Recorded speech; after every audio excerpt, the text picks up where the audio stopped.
Hello, let's join Fred Kuhn in another problem-solving interview. Welcome, everybody. Today's subject is your second act. Our guest is Laura Slawson. Laura is a certified professional resume writer and a credentialed career manager, one of fewer than 20 worldwide, who crafts documents to empower her clients to win. Laura, welcome to the show. Thanks, Fred. Nice to be here this morning. Glad to have you.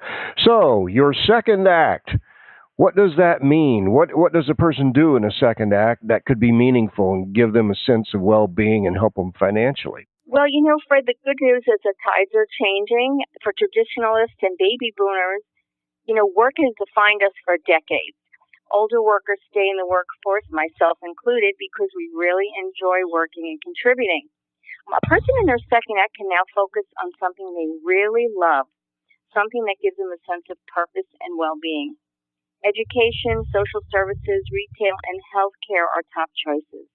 People are also supporting nonprofits and pursuing new interests by just starting their own small business. Hours could be more flexible, and, it's a little bit easier than being in a traditional job. Laura, what are we looking at? Who's the individual or individuals that fall into this second act category? Well, a lot of my clients are people in their 60s. I actually did a resume for a gentleman in his mid-70s. He did a little consulting work on the side, and these are people that are not quite retired yet, but thinking about retiring, and this helps them financially as well.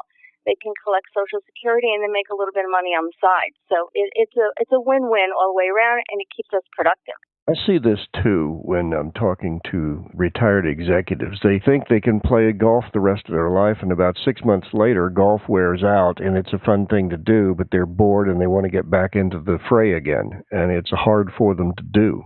Well, I agree. And, the baby boomers especially were highly educated, and we're very health conscious, so we're pretty physically fit in our 60s and 70s, and you can only stay home for so long. A lot of people want to really feel more productive.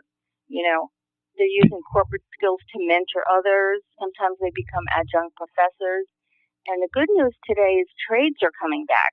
So a lot of people can go into a school and do some training and some education. So it's great to keep active as long as you can. What do you think is the number one field today that someone who is over 60 who has retired or about to retire, what would be a field of interest that would accomplish these things and help them repurpose? I've heard a lot of my clients that are looking, they want to give back, they can teach, they could become adjunct professors. A lot of people are looking for social services jobs. And, it's not about the money sometimes at this point. It's about doing something rewarding. You've had a career and you want to give back a little bit. And you want to make a few dollars as well. So education, social services are what I've heard are top choices today. You mentioned consulting in a conversation we were having before this podcast. Consulting seems to me to be an easy entry, easy in the sense that it's a natural if they have skills and so forth, and then becoming a consultant in a specific field or area seems to be a nice segue into that. I do agree. It really is like a win-win because you're taking all the experience that you've gained through your whole career and you're doing things on the side to help others and make additional income. As a matter of fact, my accountant is in his 70s. He's retired, but he's still doing tax accounting and financial advising. He doesn't do it full-time, but it's a part-time thing. He comes to the house, and it's very fulfilling for him, and he's still using his corporate knowledge. And he worked for a firm or had his own company and retired, or worked for a firm and retired? He has his own consulting company now. He did work for a firm for many, many years, and he's retired, and now he just takes consulting work, as he wants to. He defines the job, whether he wants to do a lot or a little bit of work. It's all can be defined on, how he decides to run his little business. It would seem to me that before a person starts this kind of process, that they ought to sit down and figure out what their mission is, right? What their goal is, and then actuate that by putting together some sort of plan. I have to do this in order to get to this point, and to get to this point, I have to do these things. And would that make sense that they should do this? I agree. Yes. First of all, a lot of executives that are retired, they have a very nice lifestyle, and you want to make sure that your consulting brings in enough money to supplement your other investments. So you really should sit down and have a little bit of a blueprint, how much money's coming in, how much money's going out, how much work I'll need to do, how many hours I'm willing to invest to bring that kind of money in. When you have your own consulting business, it's your decision whether to scale up or scale down. You mentioned trades, and I find that very interesting because there's a dearth of qualified people in the trades these days. How would one go about retooling themselves to do that? Well, as a resume writer, I'm getting a lot of calls from construction personnel. Not necessarily people that are laborers, but people that are project managers, right, project supervisors. And what they could do is they could literally go into the schools and train the younger people on what's needed to be a project manager or what's needed to be, a plumber, an electrician, a mason. The construction industry is really booming from what I see on this end.